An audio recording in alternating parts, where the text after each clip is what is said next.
19 janvier 2026, le sujet de l'article est l'échec social. Alors j'ai choisi ce sujet parce que il y a une intention en fait, c'est de mettre à jour le début de la discrimination à travers un concept de définition, puisque l'échec social est en général lié à la culpabilité, oui, voilà, la culpabilité, non pas la culpabilité, mais au fait qu'une personne soit coupable d'être en échec social. Alors je vais être frontale, je pense que c'est un terme de droite. Parce que la droite, on va parler dans le cadre de la France, on parle de réussite pour être dans une sorte de liberté. On ne parle pas d'égalité, on ne parle pas de fraternité. On parle donc d'un individualisme poussé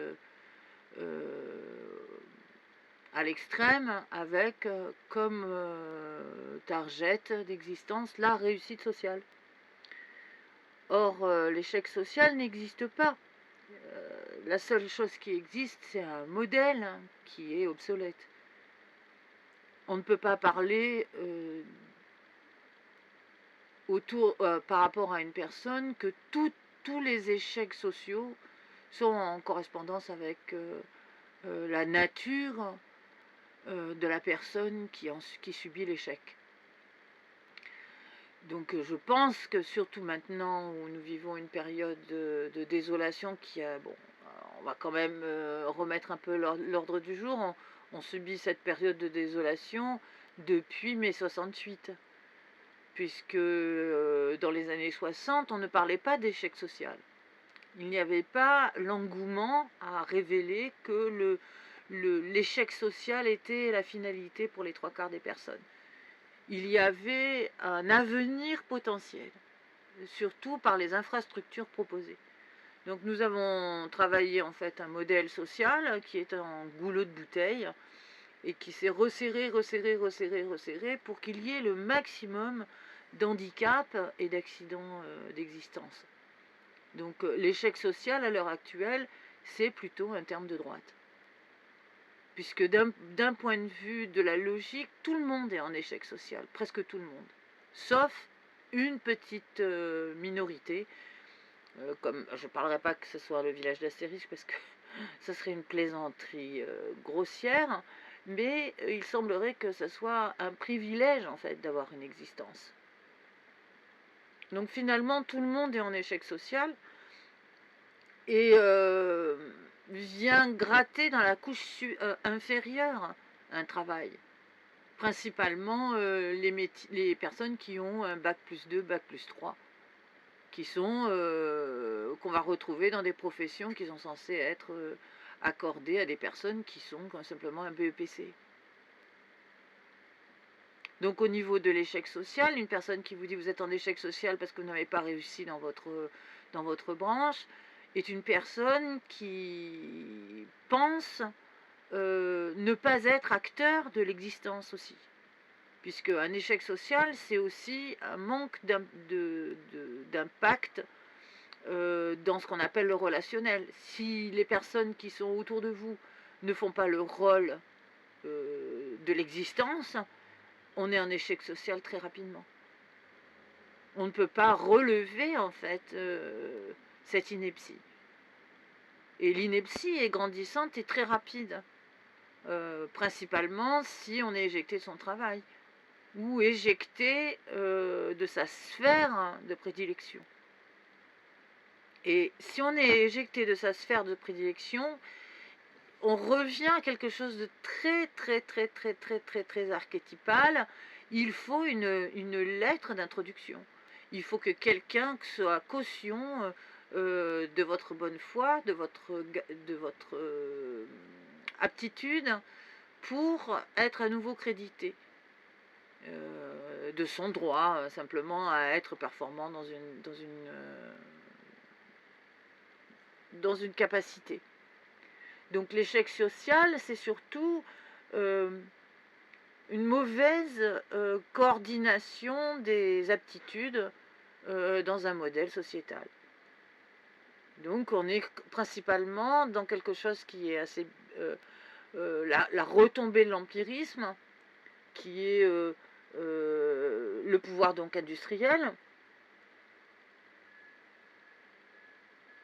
avec le fabricant donc qui est représenté par tous les corps de métier, et dans lequel on doit batailler son droit à l'existence si on est par exemple une personne de lettres qui travaille dans le monde de la culture. On est écrasé littéralement par l'action qui est développée comme le dynamisme financier d'un pays. Or, il se trouve que le dynamisme financier d'un pays est quelque chose qui est une illusion, puisque ce dynamisme financier est représenté par les banques, et les banques n'ont pas l'argent dont ils parlent. Tout le monde le sait, c'est quelque chose qui est une convention. Donc finalement, on vend c'est comme si on était au pays des charlatans, et qu'on actionne une physique mécanique qui n'a plus de sens à l'intérieur d'un pays de charlatans.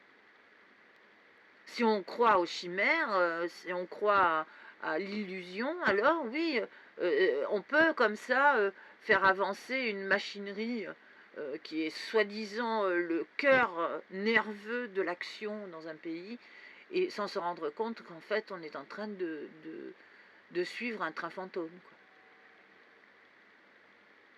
Donc l'échec social à l'heure actuelle, c'est la problématique de la non-gestion des valeurs potentielles. Et un échec social, c'est très rapide. Il suffit d'un accident, par exemple, d'existence, comme un divorce qui se passe mal, où on a été mobilisé dans l'exercice de femme au foyer, ce qui est une pensée qui est assez fréquente dans les milieux dans les courants de la droite, où la femme doit être au foyer pour élever sa famille, etc. Donc il n'y a pas de travail, hein, on n'a pas toujours de statut pour l'intendance à gérer, et on sait très bien que être au foyer, c'est une activité, puisque aucune mesure n'a été prise à l'heure actuelle pour alléger la communauté par un système qui permettrait d'avoir des tâches ménagères moins compliquées, sauf si on achète ce droit. Donc en achetant, donc une personne devient vite le sujet, puis ensuite l'objet de l'échec social assez rapidement, et principalement par l'âge. Et quand ce sont les femmes qui sont touchées, elles ne peuvent pas se battre, parce qu'une femme a au moins la possibilité de caser son cul. C'est-à-dire de trouver un mari pour remplir la tâche, la mission de l'homme de foyer, l'homme de finance d'un foyer. C'est-à-dire le modèle rétrograde et conservateur qui est prôné par la droite. Donc une personne qui est en échec social est d'abord jugée aussi par les mœurs. Elle est d'abord visible, si c'est une personne féminine, comme une personne qui a obligatoirement un sale caractère, obligatoirement une mauvaise attitude pour ne pas avoir trouvé mari, et ne pas avoir au moins enfanté un enfant pour être protégé par les droits sociaux.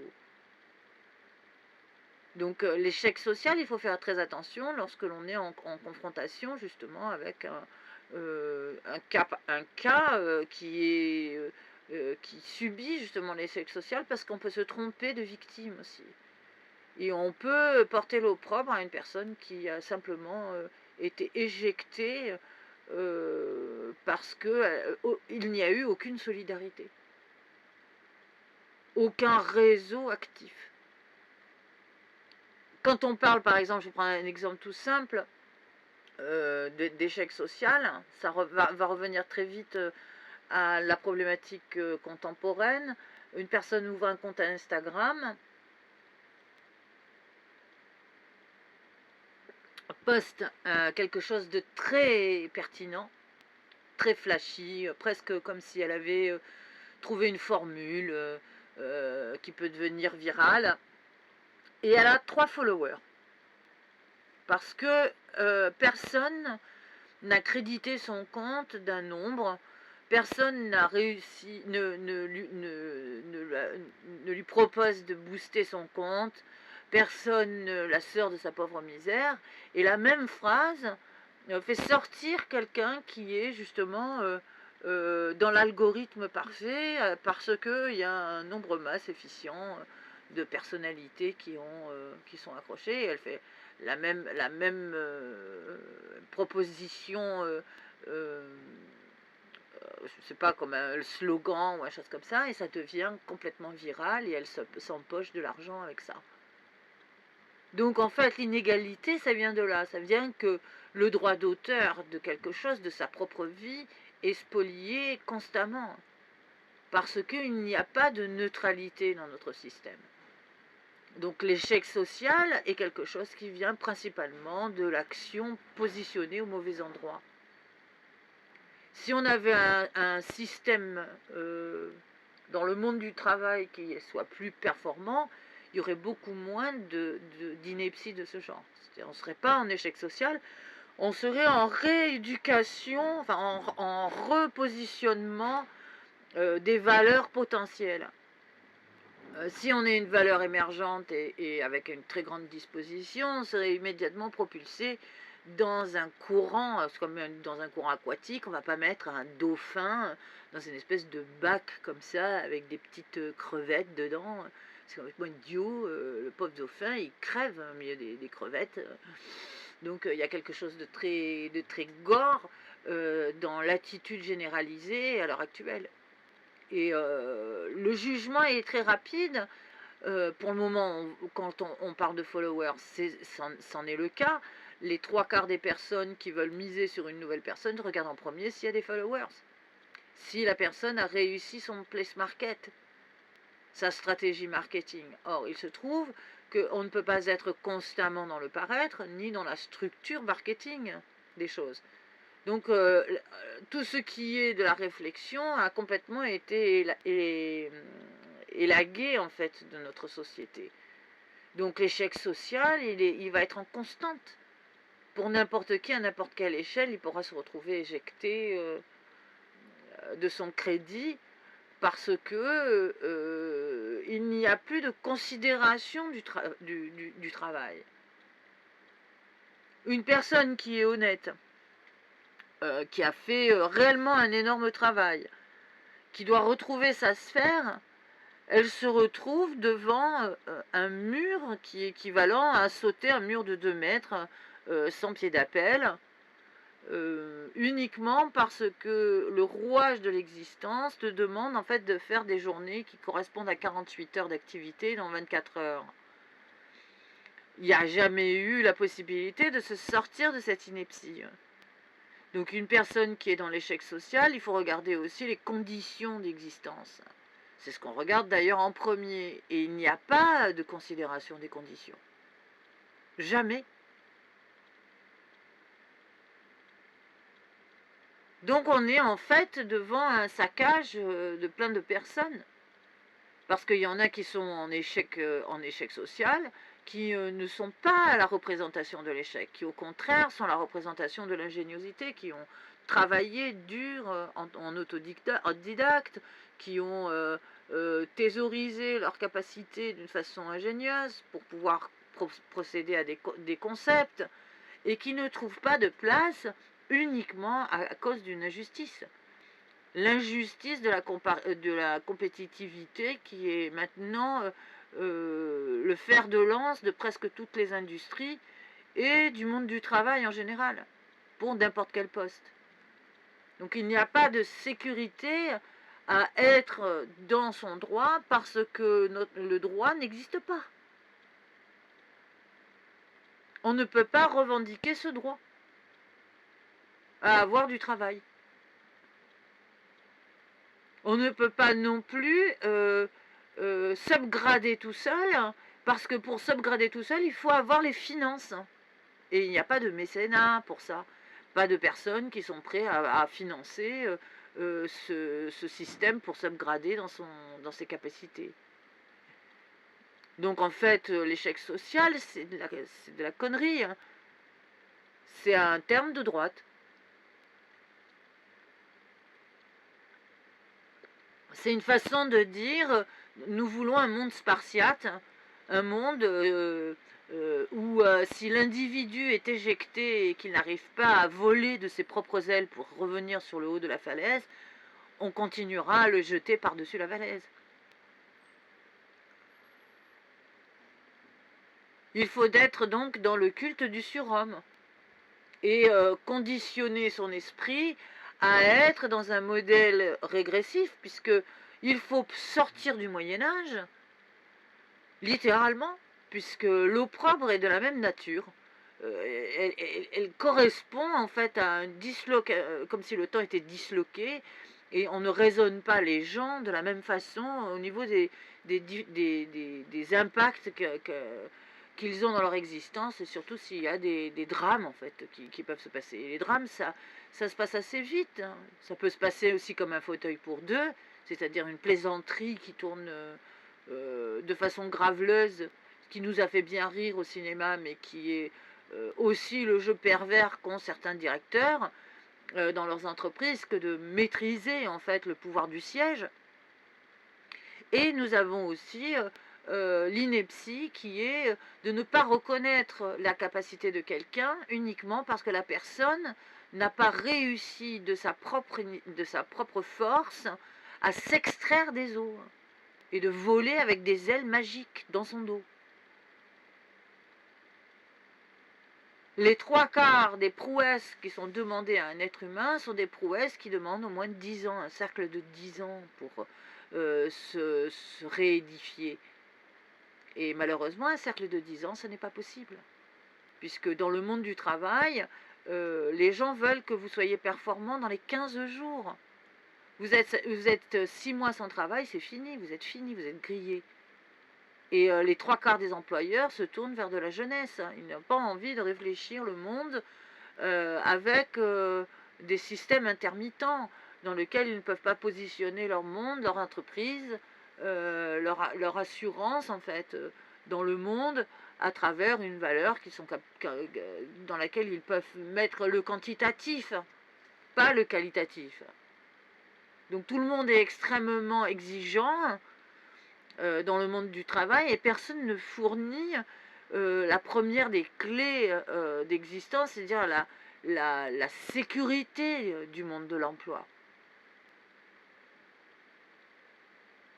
Alors quand on tombe sur une personne qui a des problématiques psychologiques, par exemple, qui est dans l'addiction à l'alcool, qui est ceci, qui n'est pas complètement éduqué, pas obligatoirement très sympathique, ce sont des personnes qui veulent, eux, tout de suite du 600K. On le voit, on l'entend même à la radio. Ils n'en ont rien à faire, eux, de l'échec social. Ce qu'ils veulent, c'est rentrer tout de suite dans le flux des place market les plus forts. Et ce sont des personnes qui vont maîtriser des rouages techniques, qu'on va dire dans le monde de l'emploi demain, dans la capacité de projeter un avenir. Et qu'est-ce qu'on aura comme imagerie finalement?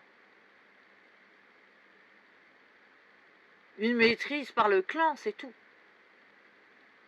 Donc le monde du travail est en train de changer, mais pour le moment, il est en train de décliner. Donc être en échec social, ça n'est pas une maladie, quoi. C'est considéré comme pour le moment, mais ça n'est pas une maladie. C'est une vérité qui est désastreuse et qui montre que nous n'avons pas le goût de la solidarité dans le monde du travail. Alors il faut savoir que la synergie, c'est comme dans l'économie, dans le monde du travail, tout le monde supporte tout le monde. On le voit très bien puisque la démographie a baissé, donc ça veut dire que les personnes qui veulent avoir de la retraite ne pourront pas avoir de retraite. s'il n'y a pas l'assurance que les jeunes assurent eux aussi dans du travail. Et il n'y a pas de travail. Il n'y a que du privilège, c'est tout. Et ce droit est revendiqué comme quelque chose de puissant, puisque on est encore dans un tiraillement sur l'empirisme. Et on s'amène gentiment vers la problématique de l'oligarchie, où le droit est d'abord conféré à l'aristocratie. Et ensuite, par déduction, les intendances sont réorchestrées pour le bien-être justement des aristocrates, qui sont devenus en fait, c'est la nouvelle bourgeoisie qui est représentée par le monde industriel. Il faut savoir, c'est depuis le XVIIe siècle qu'on est comme ça en tiraillement, mais on avait quand même eu les temps modernes. On a eu le Front populaire qui nous a amené en fait à être raisonnés sur l'attitude à adopter dans le cadre de la gestion du monde du travail. Donc est-ce que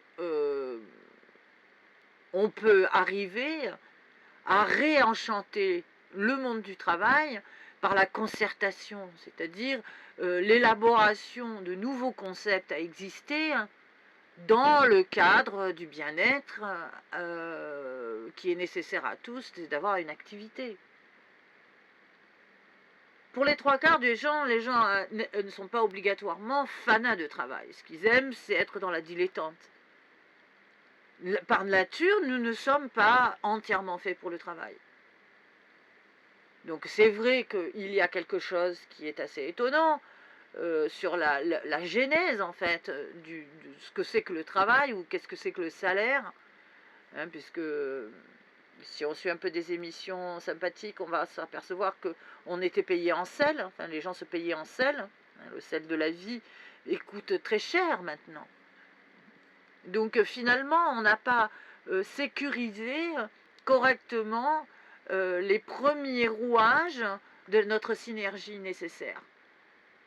La synergie qui nous permet de miser sur la collectivité au sein d'une communauté, c'est-à-dire la collectivité qui est proposée sous un modèle mais qui n'est pas rentabilisée non plus, hein, puisque la seule collectivité qui nous concerne à l'heure actuelle, c'est d'être imposable, c'est tout. Et on ne peut pas dire que ça soit quelque chose qui soit fructifiant, puisque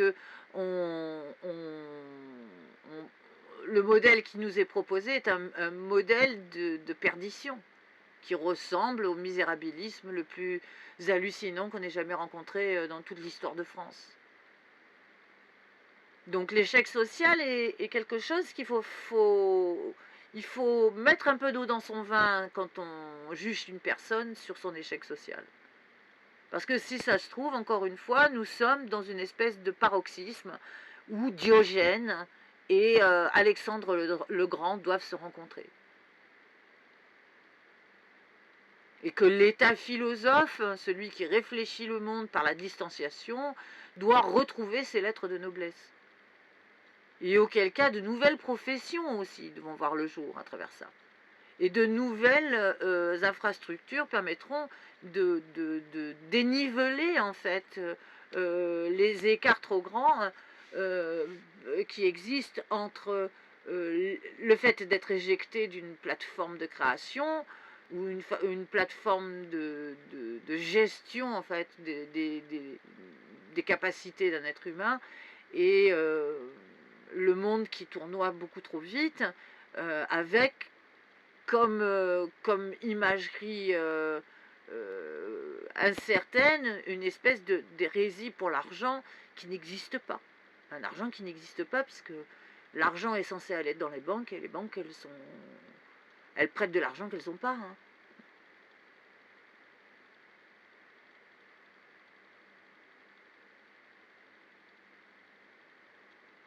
Donc voilà, pour l'échec social, c'est assez drôle, parce que on ne peut pas faire du bénévolat surtout, on ne peut pas non plus faire de l'action par l'association tout le temps, étant donné que ce modèle, par exemple, de l'association nécessite 2 personnes. Or, il faut penser d'abord, en premier niveau, une personne seule, donc un unique, doit pouvoir accéder à l'existence. Il ne peut pas être noyé, broyé dans une machinerie.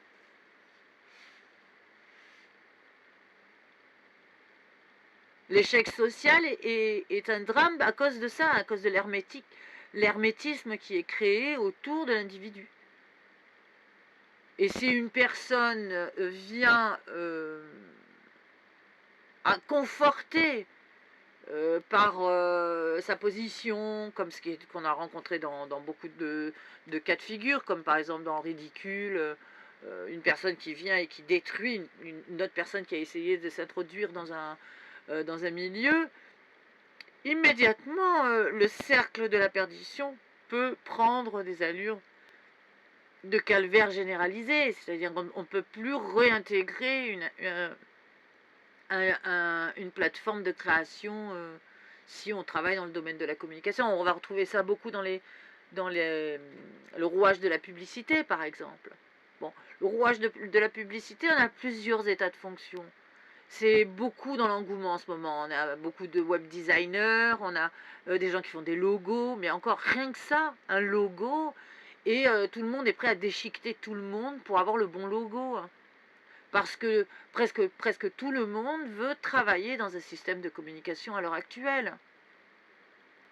Ce qui fait qu'une personne qui est hyper performante dans la création est complètement noyée par le place market déjà en place qui va se servir.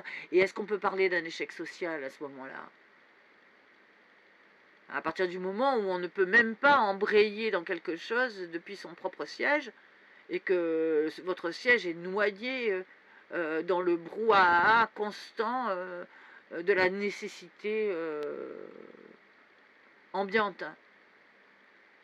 Un design créé se retrouve immédiatement utilisé, trois coups de crayon par-ci, c'est machin qui se laissaient alpaguer, ils sont tous dans l'industrie, ils sont tous dans les systèmes de fabrication, ils ont besoin de concepts. Et on vous propose quoi une place qui est, on va vous dire, mais si vous voulez vous en sortir, allez travailler chez McDo. Montrez à la société que vous avez des couilles. Mais il est hors de question d'aller prendre le boulot d'une personne qui aura que ça pour nourrir ses gosses. Alors que les 3/4 des personnes qui vous spolient de vos droits vous doivent une fortune parfois. Donc il y a une espèce d'injustice comme ça constante sur la véracité, et quand on tombe sur des portes ces sortes de portes de fer comme ça qui se mettent devant vous, on sait que c'est un système de l'organisation. Hein. Et une organisation grandissante dans un pays, c'est quoi exactement? En quoi c'est honorable de laisser grandir comme ça un désordre constant? Alors que la réduction de l'impact, de la négativité, justement, à être esselée dans le monde du travail, et donc de défavoriser, de pousser au meilleur, à la meilleure gestion pour éviter justement les échecs sociaux, c'est de créer les interfaces nécessaires. Un nombre incalculable de mauvaises réponses, on pourrait calculer ça même d'une façon mathématique, engendre un chaos. Parce que la nature des choses, même si tu ne sais pas la réponse, tu sais quand même une réponse.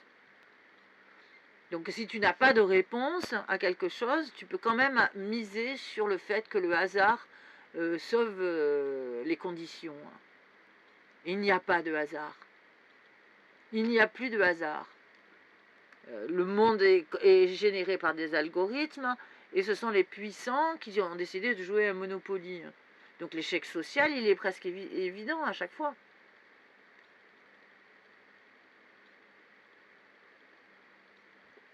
Ce qui veut dire que les personnes qui ont passé leur bac vont se retrouver en échec social là aussi, Pourquoi? Parce qu'ils seront obligés de prendre le métier, encore une fois, d'une personne qui aura pas les moyens de faire des études poussées. Le drame, encore une fois, c'est le manque de réseau. Il y a des personnes qui n'ont pas le réseau familial suffisant pour faire face à l'adversité. Il y en a qui ont un très très mauvais relationnel, pas uniquement par le caractère, parce qu'il ne faut pas croire le nombre qui est émissif, c'est un peu comme dans une enquête, une personne qui dit tous la même chose, c'est plutôt suspect. Donc il peut y avoir aussi justement le saccage d'une existence parce que c'est une personne qui est performante à son poste et qui ne peut pas récupérer son poste. Des fois c'est simple, une personne accouche, elle veut revenir à son poste, ben, elle a un autre poste moindre, on lui fait comprendre que non, ben non. Il y a tellement de choses qui sont qui deviennent comme ça extrêmement tendues dans le monde du travail, c'est qu'il n'y a aucune générosité, aucune considération de l'être ni de l'humain.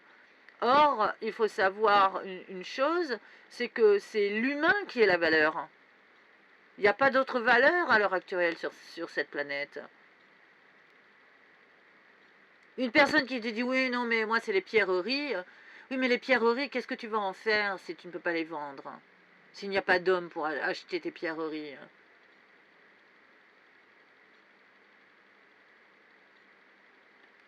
Tu peux rien faire. C'est la valeur, c'est les êtres humains qui sont le dynamisme, qui sont l'échelle de valeur par rapport aux événements, et s'il n'y a pas de répondant, si on vous dit nous, maintenant on ne peut rien faire pour vous, mais qu'est-ce que vous faites, à quelle place et avec qui avez-vous une interactivité sur laquelle vous faites quelque chose? Tout devient quelque peu problématique si chaque personne qui est dans un rouage technique de l'expression du monde de l'emploi s'organise à trouver meilleure gestion de sa place pour autre chose. C'est littéralement la maison de fou, quoi.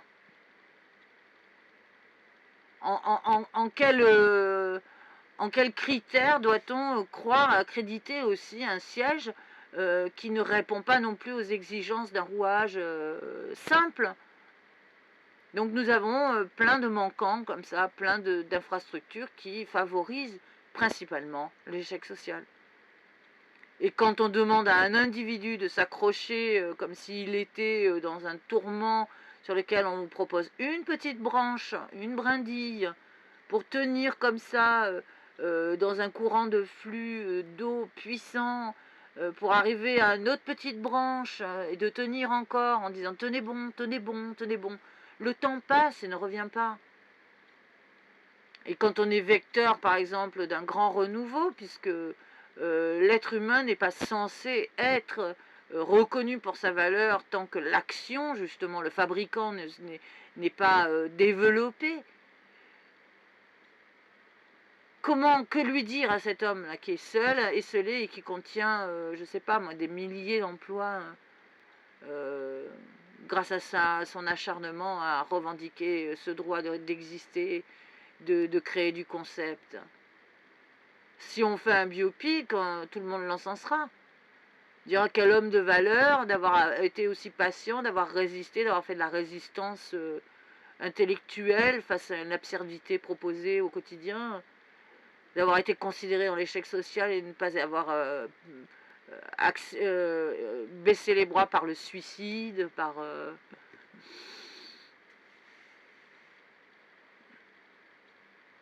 Il y a donc quelque chose qu'il faut réfléchir comme ça, il faut faire attention.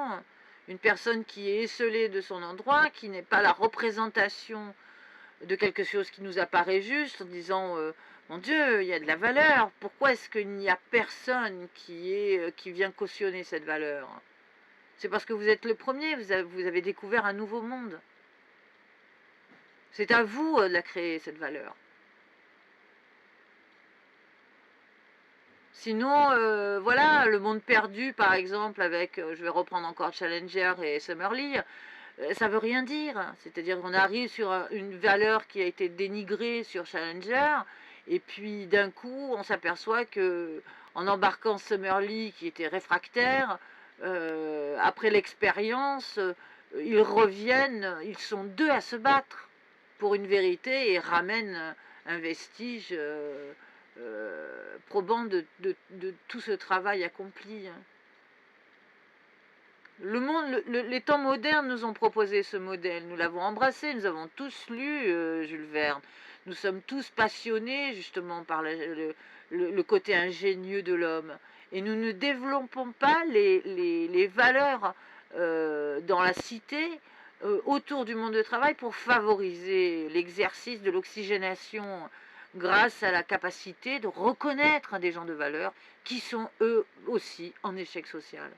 Parce qu'ils n'ont pas reçu d'une main tendue cette étrange faculté qu'ont les êtres humains de s'apporter du soutien. Et le monde cruel, le monde est devenu cruel parce que, encore une fois, on est sur de l'élitisme. Tout le monde veut quelque peu, pense que le haut de la pyramide est la sacralisation, mais c'est pas vrai.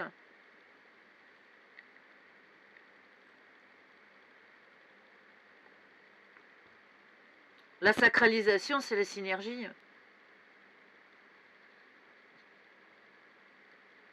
C'est quand ça fonctionne.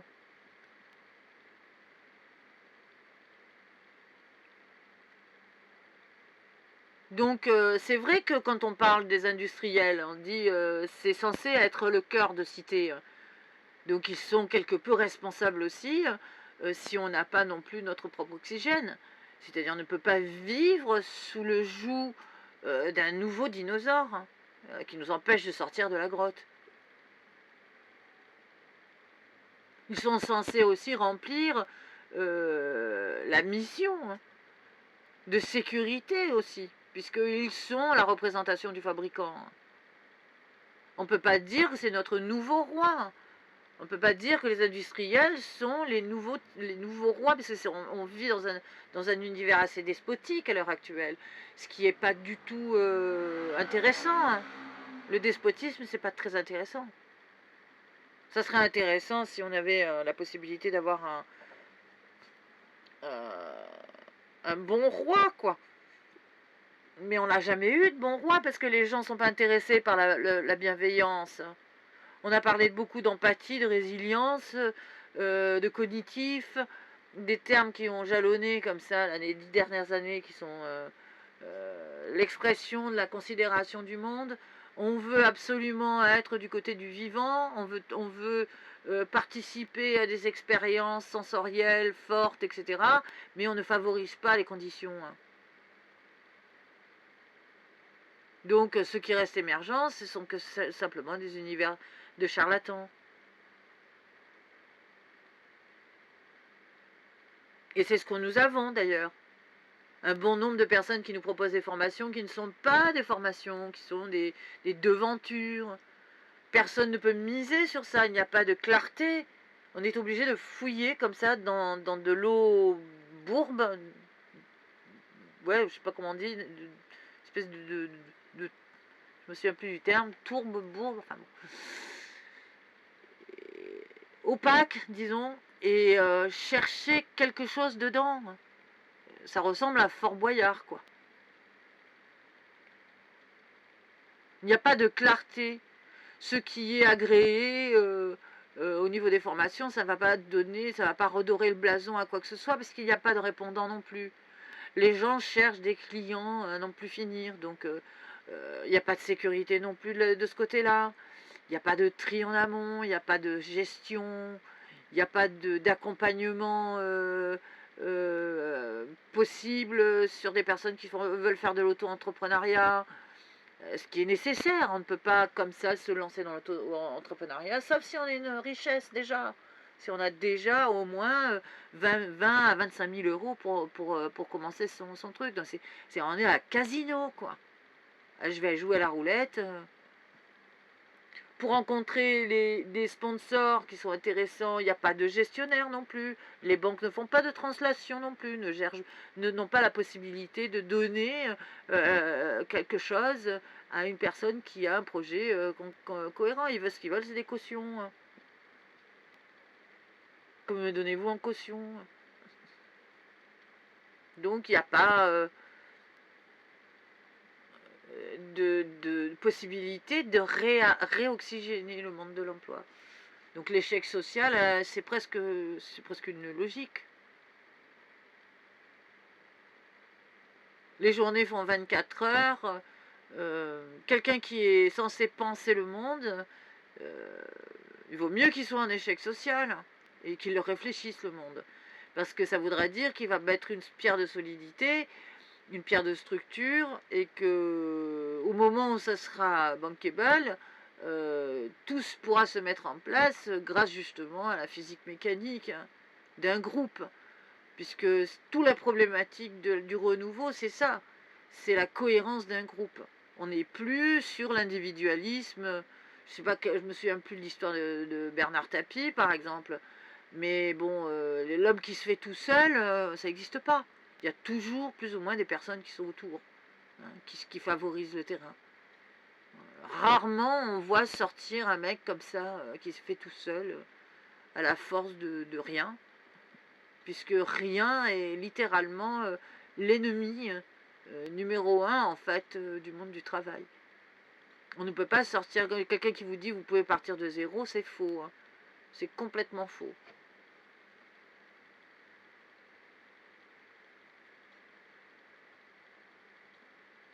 Et pourtant il faudrait, avec un accompagnement intelligent. Et comme ça, les échecs sociaux seraient vite résorbés. Le jugement aussi par rapport à cette dévalorisation dans le monde du travail est un grave problème, puisque il apparaît littéralement par le temps qui passe.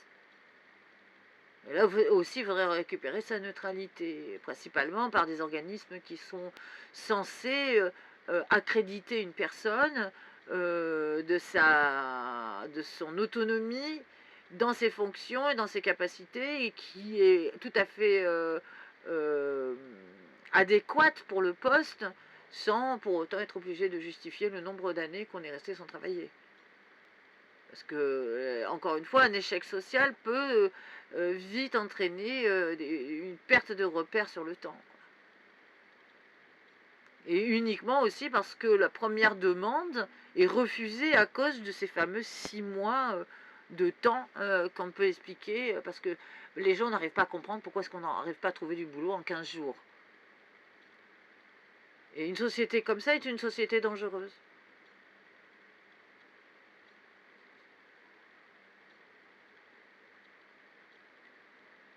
On est censé faciliter les choses, pas les compliquer.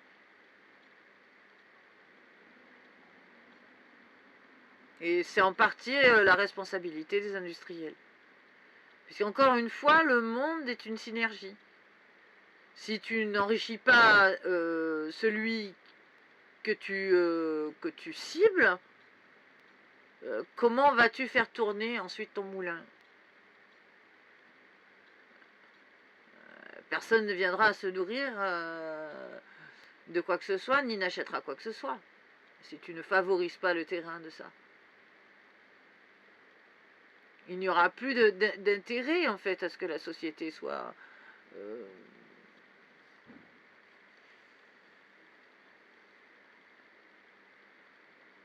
un centre de compréhension de la tâche commune, on va dire. Les Chinois, ils n'ont pas ce problème, parce que les Chinois, eux, ils sont dans le collectif. Ils ont l'habitude d'être solidarisés, ils travaillent ensemble, ils ont sur le même rythme. Les chaînes séquentielles connaissent, hein, ils peuvent écraser le monde à cause de ça. Je ne pense pas que l'Europe soit faite pour être comme ça, aussi dévouée à la mère patrie. Il y a quelque chose sur le fait d'être comme ça dans la communauté, dans le même geste, dans la continuité presque de la machine, Surtout qu'eux, ils sont très, très éduqués de ce côté-là, d'un point de vue de la sagesse du corps. Ils sont éduqués très rapidement, ils peuvent être dans l'endurance sur des 16-17 heures par jour. On serait écrasé, littéralement. Et je ne crois pas que ça soit l'intérêt de l'Europe, parce que nous, on est plutôt des êtres réfléchissants. On est censé être un désordre harmonieux, quelque chose qui est pas obligatoirement euh, tout le temps de même nature. Comme quelqu'un qui est dans l'expérimentation de la définition. Et là, on est devenu euh, pingre, voilà, un monde pingre, sans chaleur, qui compte ses sous, qui veut ses sous, et sur lequel il n'y a pas la possibilité de lutter contre l'inflation, puisque pour lutter contre l'inflation, il faut permettre aux gens qui ont été éjectés d'être littéralement compris dans le mouvement dans lequel ils sont, y compris pour les personnes qui ont des problèmes justement de... Des fois, il y en a qui sont éjectés uniquement parce qu'ils sont grossis, hein, faut pas croire, hein. Et puis les salaires ne sont pas en correspondance aussi. Il y a une baisse de PIB qui est terrible. Les gens deviennent méchants les uns vis-à-vis des autres pour avoir un job. C'est très très difficile.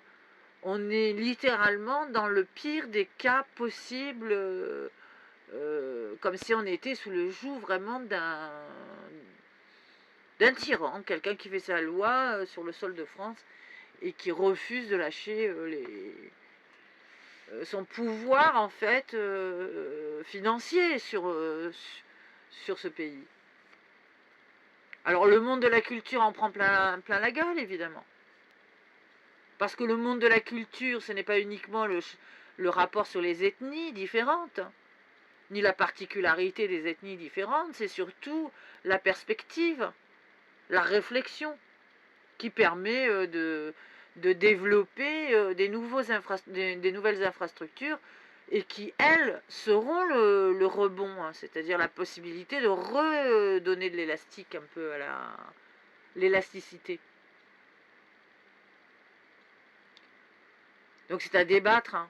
Il faut reconceptualiser un modèle social plutôt que de parler d'un échec social et de montrer du doigt comme un fait divers une personne qui n'a pas réussi à intégrer.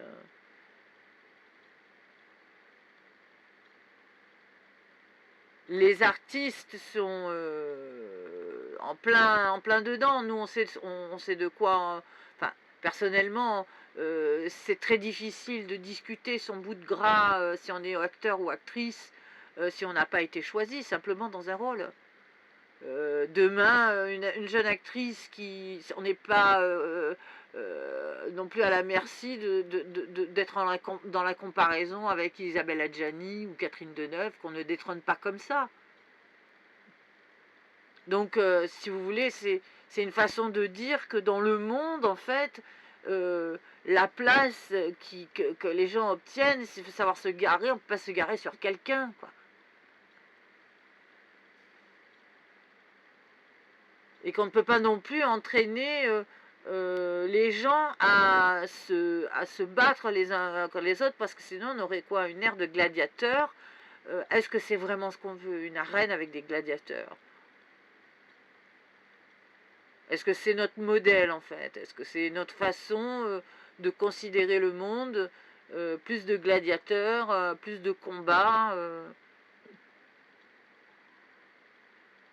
dans le monde de la culture, donc qui est censé être un monde neutre, qui est plutôt du côté de la gauche, plus ou moins, mais il y a beaucoup maintenant de personnes qui sont de la droite et qui sont... je ne sais pas s'ils savent de quoi ils parlent, en fait, quand ils choisissent leur courant. Puisque finalement, personne ne propose quelque chose qui est réfléchi. Tout le monde pense que c'est l'action qui est la dominante, en fait, qui est la capacité de captation d'un mouvement concret, Mais si tu ne réfléchis pas à ton action, tu fais que des catastrophes. Et tu participes à la destruction d'un pays. Et des gens qui réfléchissent le monde, il n'y en a pas tant que ça. Personne ne prend le temps de s'asseoir 2 minutes et de réfléchir à un nouveau système. Tout le monde, par contre, aime commenter, un peu comme si on était au foot. Et c'est un amer constat. Nous avons de ce côté-là un échec social, une tentative, etc. Je pense pas que ça soit très fructifiant, ça. C'est un mauvais coryphée, une mauvaise gestion de l'information, et donc on peut plus remettre les protagonistes en selle quelque peu. Et dans la vie, à n'importe quelle échelle qu'il soit, il y a une place. On est censé pouvoir se garer quelque part, quoi. Voilà, c'est sur ces mots que je finis l'article, et évidemment, ce que j'en pense, c'est à débattre. Et ça serait bien oui, qu'on puisse débattre intelligemment et recréer des conditions favorables à un cœur de cité plus intéressant et sur lequel le monde du travail est réellement un dynamisme à exister. Pas uniquement une corvée pour assurer un maigre salaire, pour ensuite avoir une maigre retraite, etc. Je pense qu'il y a beaucoup mieux à trouver que ce que nous proposons les uns aux autres. Encore une fois, c'est nous qui faisons la dinette. Je veux dire, un peu changer un peu les conditions de la dinette aussi, hein. C'est possible, ça. Mais encore faut-il que les informations deviennent émergentes. On est une sorte de bonobo aussi, hein, faut pas oublier. Donc, si les états-concepts sont plus actifs, ils se représentent plus facilement dans la société, et du coup, on se change les uns les autres comme ça, tranquillement, sans qu'il y ait obligatoirement une prise de conscience et puis une destruction pour une reconstruction de quelque chose. Ça s'appelle l'évolution, hein, tout simplement. Voilà, fin de l'article.